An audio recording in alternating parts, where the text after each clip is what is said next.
Shakespeare कहता है, जब मैंने काफी एतमाद हासिल कर लिया तो स्टेज से रुखसत हो गया। जब मुझे शिकस्त का यकीन हो गया, मैं जीत गया। जब मुझे लोगों की सबसे ज्यादा जरूरत थी, वो मुझे छोड़ गए। जब मैंने अपने आंसू पोंछने का हुनर सीख लिया, मुझे रोने के लिए कंधा मिल गया।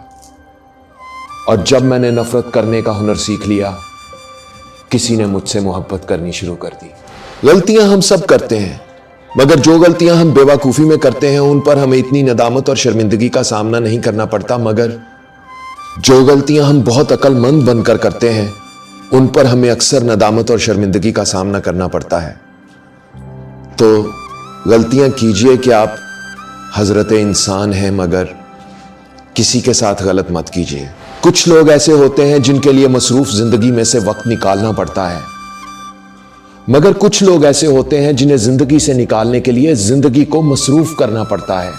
सुनो, जो जान खा जाते हैं उनकी जान छोड़ दो, वरना जान लो कि जान में से जान चली जाएगी और तुम नगर नगर, गली गली, डगर डगर उसे ढूंढते रह जाओगे।